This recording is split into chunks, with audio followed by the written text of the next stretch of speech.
Bonjour à tous, c'est Romain Daubry de la salle des marchés de Bourse Direct pour notre brief hebdomadaire du lundi. Nous sommes donc le lundi 16 janvier, il est 17h10 et on va passer quelques minutes ensemble pour faire un point de marché sur l'état des forces en présence, du côté des marchés dérivés, la lecture graphique des indices bien sûr, et puis les éléments importants à surveiller au cours des jours à venir. Euh, on a commencé l'année de façon assez tonitruante sur les indices, on va voir ça en détail.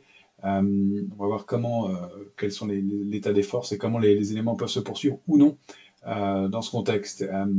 Je vous rappelle que vous pouvez nous retrouver donc sur Bourse Direct, sur le site Info d'Expert, la partie Info d'Expert du site de Bourse Direct, sur Bourse Direct YouTube, et puis n'hésitez pas à vous abonner sur nos comptes Twitter, Bourse Direct, et puis mon compte Twitter, Romain Daubry, pour avoir donc des informations complémentaires, des mises à jour, des éléments de marché, et puis retrouver l'intégralité de nos interventions ou interviews sur donc ces environnements.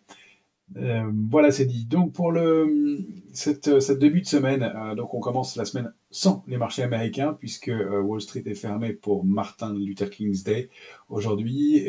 Donc la semaine est plutôt calme. Ça n'empêche pas l'indice de continuer à progresser, légèrement en tout cas. Et après un début d'année assez tonitruant puisque le CAC 40 prend plus de 8% depuis le début de l'année, l'Eurostoxx plus de 9%. Ce sont les indices américains qui sont un peu plus en retard pour l'instant, on va le voir. Il y a peut-être du potentiel de rattrapage sur ces indices. En tout cas, on entame évidemment une période charnière puisque c'est la saison des publications trimestrielles, donc annuelles, des entreprises qui débutent.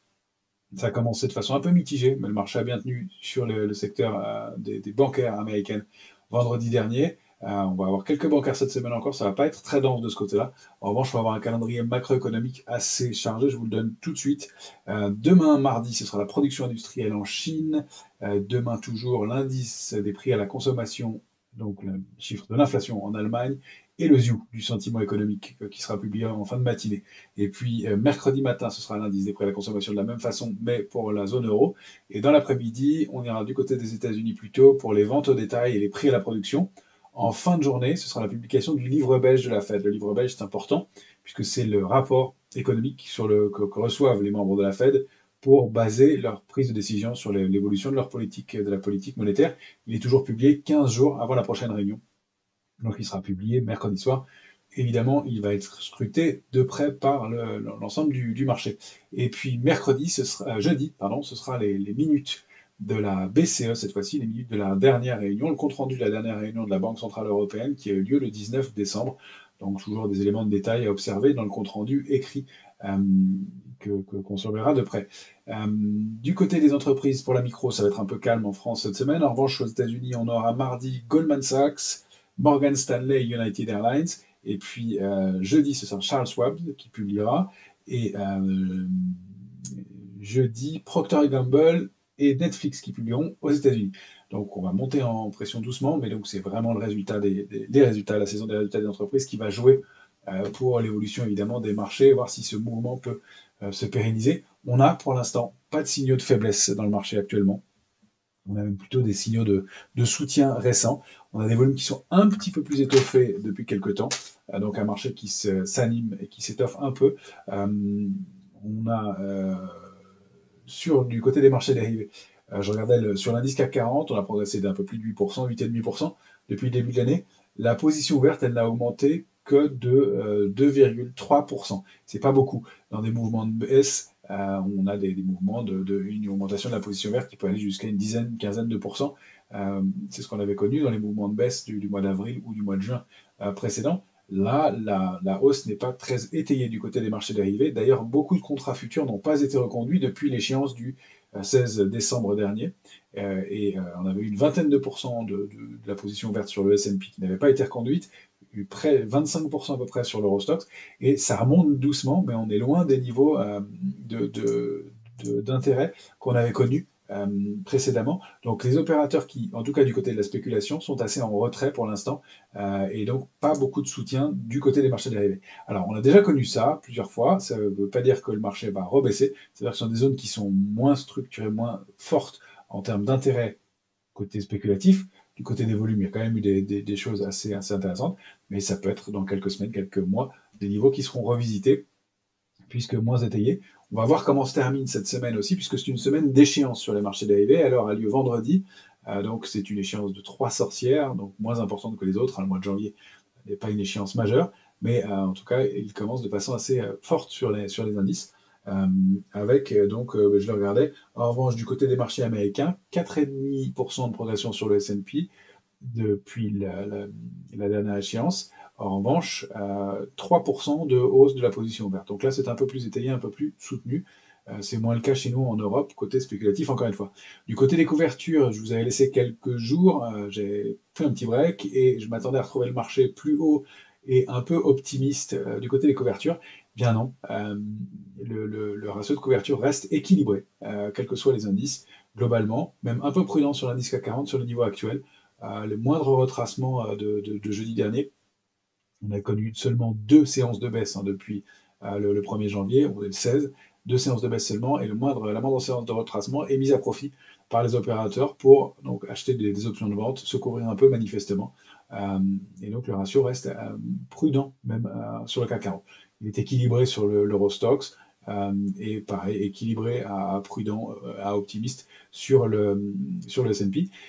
Encore une fois, je rappelle que ce ratio, il ne donne pas le sens du marché, il donne la tendance. On a eu des opérateurs hyper optimistes pendant plusieurs semaines sur des marchés avant qu'ils ne se retournent plusieurs semaines. Donc, on n'est pas du tout en complaisance, on va le voir d'ailleurs avec le VIX. On touche du doigt la zone d'optimisme de la volatilité, mais on n'est pas du tout en complaisance, donc il ne faut pas en déduire trop tôt, même si on entre dans des curseurs un peu plus légers du côté des couvertures, on reste quand même assez équilibré. Et donc, ce ne sont pas des signes de retournement à court terme. Euh, du côté des marchés, je vous disais, et bien, voilà le tour qu'on pouvait faire globalement. On va passer au graphique. On commence comme toujours par le S&P 500, graphique hebdomadaire. Vous avez ici la photographie, donc je dézoome, en hebdomadaire du S&P.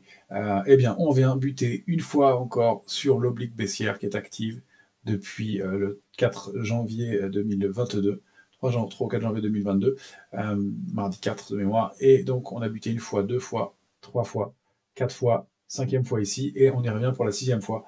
Alors, on n'y revient pas de la même façon.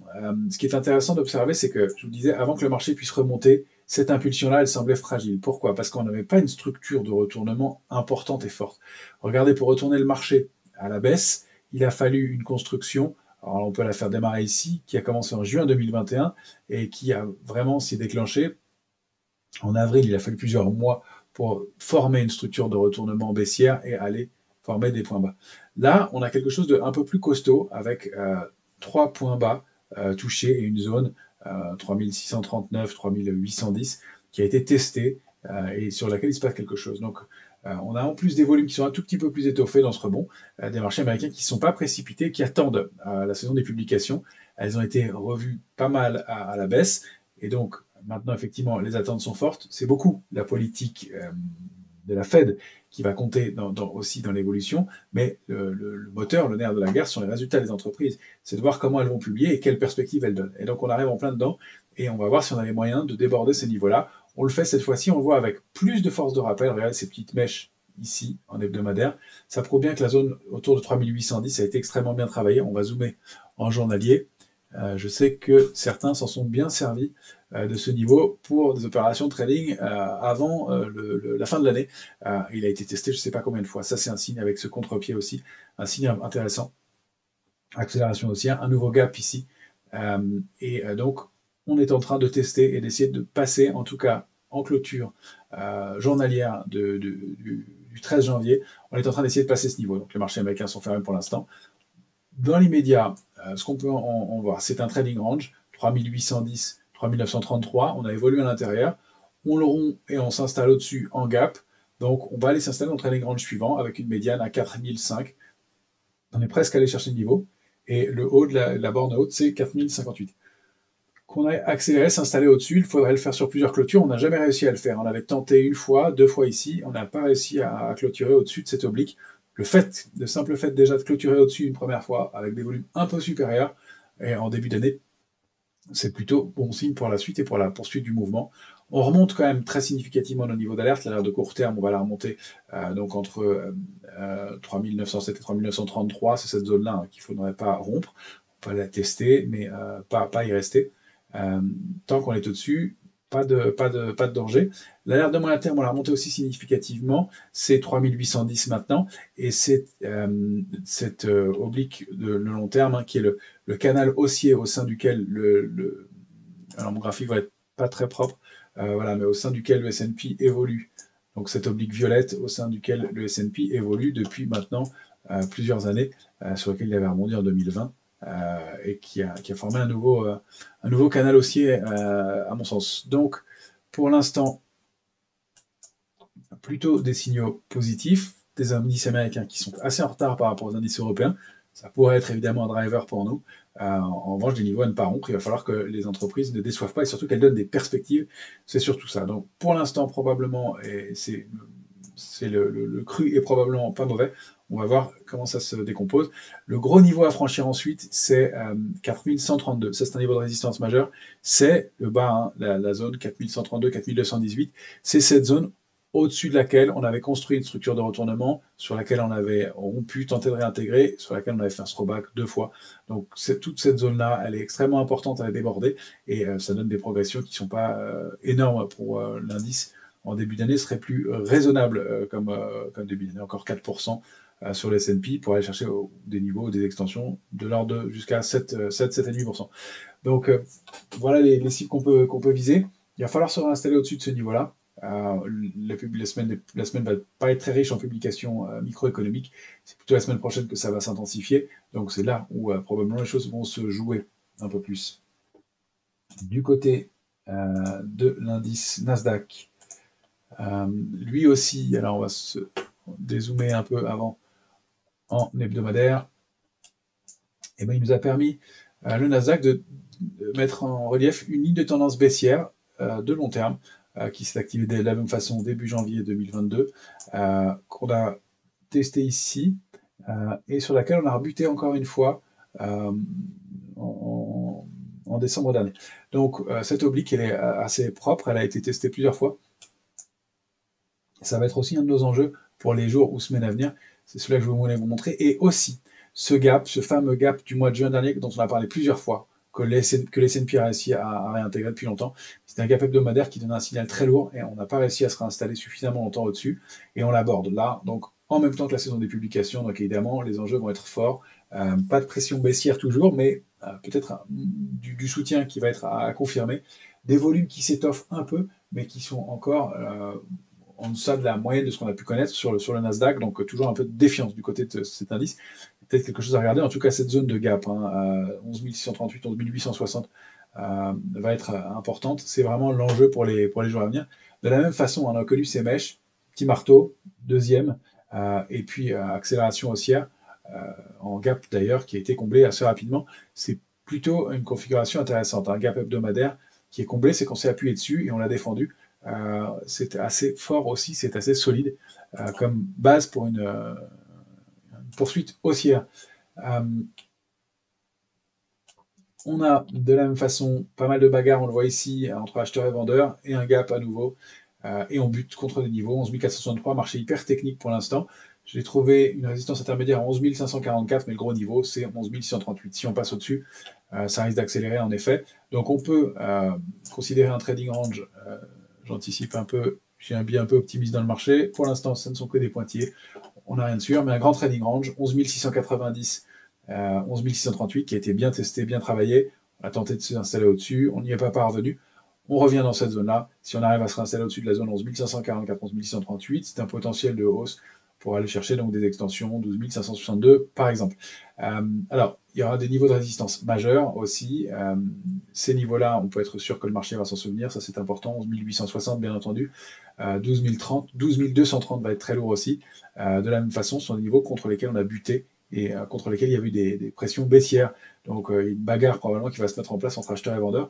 Mais on a pour l'instant une structure avec un triple appui ici sur ce niveau de 10 690 qui a été vraiment bien testé. même une petite alerte en fin d'année pour former un nouveau contre-pied. Et pour l'instant, ce sont bien les acheteurs qui apprennent la main. Alors, c'est pas l'indice fort du moment, le Nasdaq, mais le signal haussier à court terme s'est bien déclenché. Et donc, on va voir si on arrive à le confirmer en débordant cette zone. Alors, je voulais vous montrer aussi le VIX, qui est intéressant dans la configuration actuelle. Le VIX, il est là. Alors, qu'est-ce qu'il fait? On va le regarder. On peut rester en journalier, c'est pas mal. On s'est installé donc sur le VIX sous l'oblique haussière de moyen terme qu'on avait enfin contre laquelle on avait buté. On rappelle que plus le VIX est bas, plus les opérateurs sont détendus. C'est l'indice du stress. Plus il est haut, plus les opérateurs sont stressés. Et donc là, on doit repasser sous la zone de vigilance en clôture pour l'instant, vendredi soir. On va le voir. On a cette zone 17,95-18,65 qui est importante. On est donc sous la zone de vigilance, on a une petite médiane à 20,12. Et donc cette zone de vigilance, elle s'étend ici.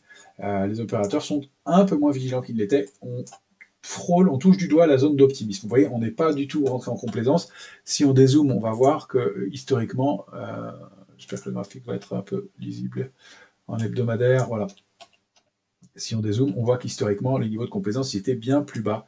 Alors, d'ailleurs, jusqu'en février 2018, on avait ce niveau de complaisance qui était plutôt entre 9,50 et 12,5. On voit que depuis Covid, qui était ici, pardon, on voit qu'ensuite on a eu une phase de stress et que le niveau de complaisance il est remonté d'un cran. Depuis Covid, c'est plutôt au-dessus de 15,40 qu'on n'arrive pas à redescendre. Donc la complaisance, elle reste entre 12,10 et 15,40. Nous, on était à 18,30. C'est quand même un marché qui reste prudent. Même si on commence à entrer dans l'optimisme, vous voyez que c'est le début de l'optimisme, on peut descendre jusqu'à 15,40 sans du tout passer en zone d'alerte. Il n'y a rien d'anormal à ce que la volatilité se détende sur ces niveaux-là. En tout cas, encore une fois, sous 15,40, on serait un peu plus prudent. Pour l'instant, c'est plutôt un signe d'accompagnement normal du marché avec un niveau de vigilance qui reste raisonnable. Voilà ce qu'on pouvait regarder de ce côté-là. Je voulais qu'on regarde aussi l'indice Eurostoxx, bien sûr. Eurostoxx 50 en hebdomadaire. Je l'ai retracé, je vous ai donné des niveaux importants. En violet, ce sont des bornes majeures, 3745, 4400. Ça, ce sont des très très gros niveaux sur l'Eurostoxx. Pour l'instant, un Eurostoxx qui s'est très bien comporté au-dessus de sa zone d'alerte de moyen terme, 3745, 3802. Une structure qui s'est mise en place, une très grosse accélération, une grosse bougie haussière, avec cette cible 4024 que je vous avais donnée avant de partir. On la déborde, et on la déborde en gap la semaine dernière, gap hebdomadaire de la même façon. Ça, c'est un signal fort. On rappelle l'importance des gaps hebdomadaires sont des gaps qui mettent du temps à être revisités, même s'ils le sont souvent. Tous les gaps ne sont pas comblés sur les indices.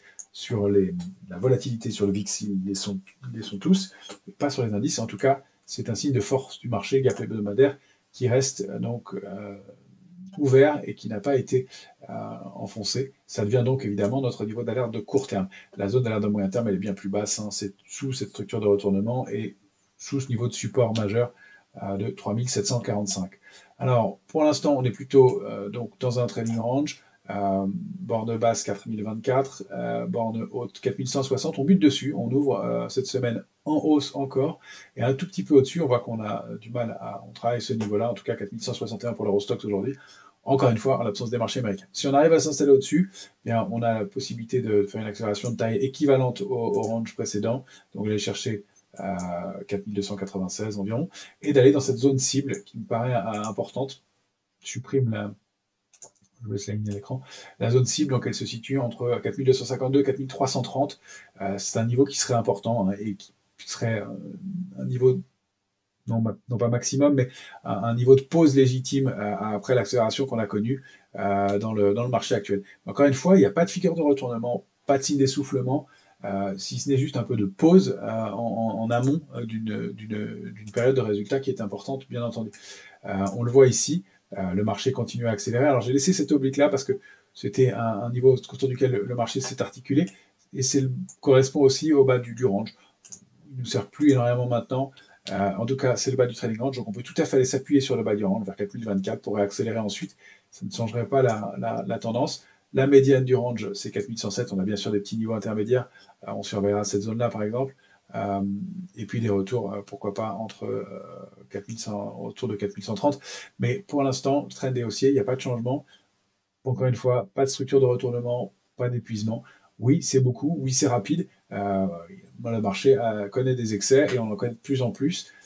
Pour l'instant, nous, ce qu'on fait, c'est pas d'essayer de faire de la divination sur ce qui va se passer ou non, mais c'est de lire objectivement ce qui se passe sur les graphiques. Et ce que nous disent les graphiques dans l'immédiat, c'est qu'il n'y a pas d'élément d'essoufflement. Et même si c'est beaucoup, même si c'est rapide, ça n'est pas un signal de baisse en soi et on n'a pas de signaux de retournement. Alors ça ne nous empêche pas, nous qui étions très exposés en début d'année, de prendre un peu de bénéfices, mais on reste toujours avec une exposition importante. On fait des arbitrages, mais on comprend et on conçoit que dans ce marché, eh bien, il y avait beaucoup de pessimisme en septembre, hein, même probablement un excès qui s'est traduit par des rebonds techniques, bien sûr, et des vendeurs qui se sont fait coincer, et puis beaucoup de scepticisme ensuite, et des acheteurs qui n'ont pas voulu accompagner ce mouvement, ou qui ont voulu attendre des mouvements de repli pour acheter. Se produit souvent ce phénomène-là, les replis sont moindres, on l'a vu, on n'est même pas allé chercher nos niveaux de retracement parfaits, et puis cette zone d'accumulation que vous voyez là, qui a servi par exemple sur l'Eurostoxx et sur lequel les opérateurs se sont tout de suite manifestés avant de réaccélérer. Hein. Donc il y a toujours des opérateurs pour payer sur ces niveaux-là. Alors que ça aille un peu vite, soit, mais pour l'instant, en tout cas, pas de figure de retournement. Je vous dirai peut-être pas la même chose jeudi, puisqu'on se retrouvera tous le jeudi. Je vous dirai peut-être pas la même chose jeudi, peut-être qu'on aura des signaux d'essoufflement, peut-être que les publications qui auront lieu justement jeudi aux États-Unis vont contredire la tendance actuelle. Pour l'instant, on n'en a pas, et donc on se laisse porter tant qu'on ne rompt pas des niveaux d'alerte. Donc intraday sur l'Eurostoxx, intraday c'est 4107, alerte de court terme 4024, et l'alerte de moyen terme bien plus lointaine dans l'immédiat. Il ne serait pas bon d'aller visiter cette zone-là, ce ne serait pas très logique compte tenu du mouvement qu'on a fait, mais des pics intraday dans cette zone seraient tolérables de toute façon. Voilà pour l'Eurostoxx. On a un peu le même genre de configuration sur le DAX, mais je vous le montre quand même. Même chose, hein, accélération haussière, pas de structure de retournement. Les cibles qui se trouvent donc à 15 147, ce sera un gros niveau. On a évidemment des configurations qui sont très similaires. On pourra supprimer bientôt notre canal baissier. L'alerte de court terme, je ne l'ai pas remonté, on peut le faire nettement. Donc 14 810, l'alerte de moyen terme, c'est dans cette zone-là. On peut les remonter sur le DAX aussi. Je voulais vous montrer rapidement l'indice CAC 40. Alors, mon graphique n'est pas hyper beau, je fais beaucoup de choses dessus, mais c'était pour vous montrer ce canal haussier de très long terme qui est actif. Je vais le mettre en mensuel, pardon pour les traits inutiles.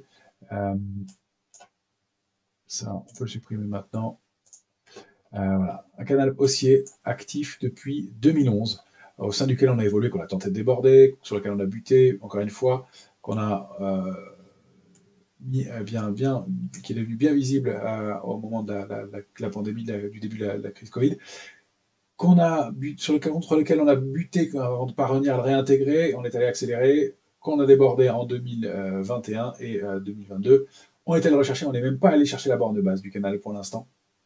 Et c'est un niveau qui est important. Et là, on passe de façon assez puissante en mensuel. Alors, on est toujours à la moitié du mois de janvier, on va voir, au-delà de cette oblique et au-delà de ce niveau qui a été testé plusieurs fois.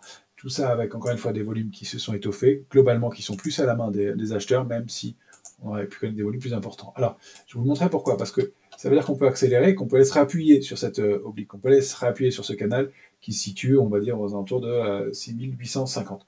Or, c'est au-delà de 6650 et au-delà de 6850, donc dans cette zone de 200 points, qu'on a connu vraiment de l'intérêt qui s'est construit sur le futur CAC 40. Avant, on n'en avait pas beaucoup.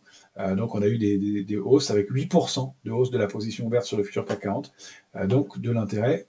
Et je vous propose donc de passer tout de suite à la lecture sur le futur CAC 40. Mais vous montrer cette oblique-là et la force du mouvement actuel qu'on est en train de connaître. Sur le futur CAC 40, pareil, hein, on a débordé le canal baissier qui était actif, dont on a maintes fois parlé donc, depuis le début de l'année. On est à peine allé le rechercher qu'on a construit cette structure de retournement et on accélère à la hausse. Alors la hausse est un peu linéaire, il n'y a pas beaucoup de retournement, il n'y a pas beaucoup de retracement. Comme je vous le disais, 2 séances de baisse uniquement depuis le 1er janvier, c'est pas beaucoup.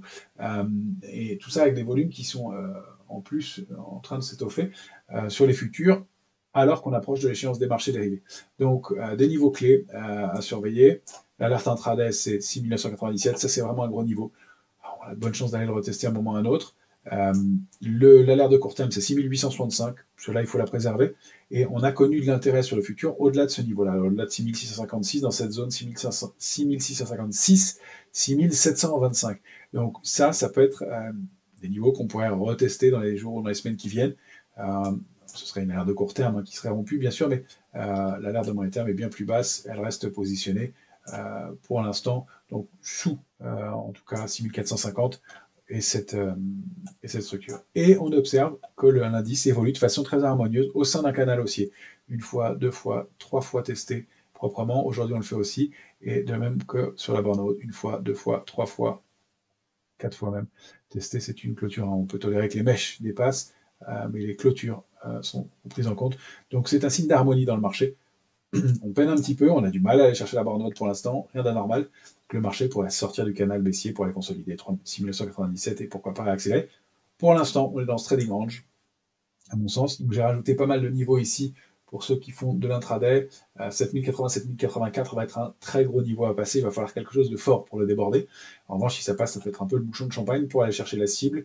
7130, 7143. Et puis on entrerait dans un nouveau trading range à ce moment-là avec pourquoi pas des extensions. On le met par anticipation. Encore une fois, je ne sais pas si on ira jusque-là, 7214, 7262, mais ce sont les cibles légitimes en cas de hausse. On rappelle que les plus hauts de l'indice CAC 40 cash, c'était 6372, 6375. On peut même envisager que l'indice retourne voir ses plus hauts.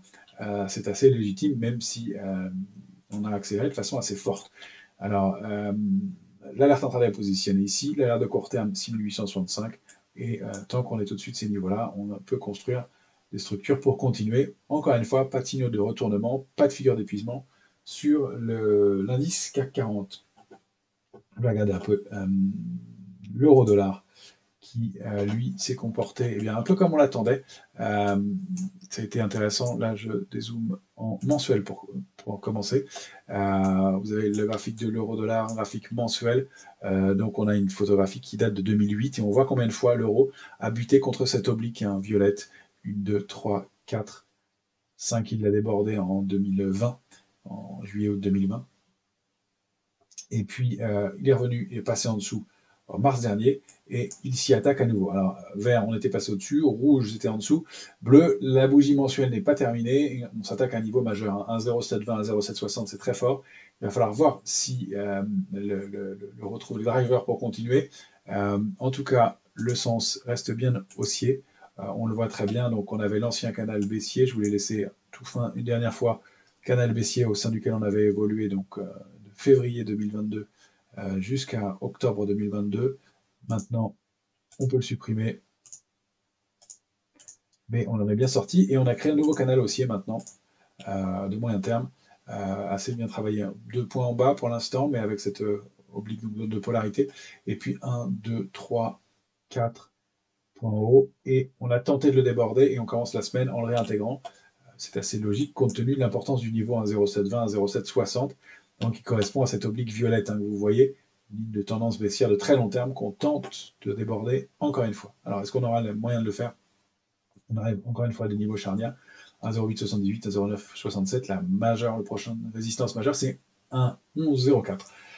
Pour l'instant, qu'on consolide un petit peu et qu'on est sur appuyé sur ces niveaux-là, tant qu'on est au-dessus, on reste haussier, on sera un peu plus vigilant sur un 0,720 avec un retour possible du côté d'un 0,578. Alors il y a des niveaux intermédiaires qui se sont créés, mais c'est la structure pour l'instant reste haussière.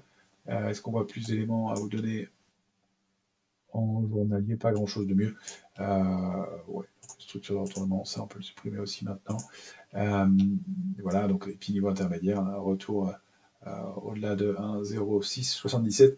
Rien d'anormal, mais un mouvement qui reste haussier. Encore une fois, on le rappelle, une position spéculative qui a été très forte sur l'euro et au plus haut de plusieurs mois maintenant, avec donc un mouvement important et un dollar évidemment qui suit le mouvement inverse et qui reste baissier sans donner de signaux d'invalidation de sa baisse, même s'il y a de tout petits signaux d'épuisement à très court terme. Euh, vous regardez le Brent, pas de changement fondamental du côté du Brent. On va se mettre en hebdomadaire. Il évolue toujours au sein de son canal baissier, c'est toujours un signe d'harmonie dans la baisse. Il a remonté un peu sur la borne basse, le niveau de 86,80 est une résistance majeure. S'il est débordé, on pourrait accélérer jusqu'à 95,50. Pour l'instant, on consolide entre donc 81,40 et 86,80. On a donc un Brent qui eh bien, continue son mouvement baissier. Pas d'invalidation, pas vraiment de tendance. Et donc ça reste un mouvement assez canalisé et assez propre dans l'immédiat, dans des volumes qui ont été un tout petit peu plus soutenus dans les mouvements de rebond. Donc dans cette bougie-là, et dans les mouvements de rebond qu'on a connus, les volumes étaient un tout petit peu plus haussiers, donc légèrement à la faveur des acheteurs à court terme. Et puis on va terminer par l'or et l'argent. L'or et l'argent, on avait noté cette zone d'accumulation importante avec ces mèches parfaitement travaillées dans la période du mois de septembre et octobre. Et puis accélération haussière, on a débordé cette oblique qui était de long terme, hein, on était en hebdomadaire sur l'or, qui avait été travaillé donc depuis août 2020. On est repassé au-dessus, et surtout au-delà de 1753, qui a permis donc d'accélérer. Et 1814 était vraiment le plafond de verre. L'accélération ne s'est pas fait attendre. En 2 semaines, on a progressé très largement sur l'or, qui déborde 1908, un niveau de résistance clé, et se réinstalle pour l'instant au-dessus et consolide un petit peu au-dessus.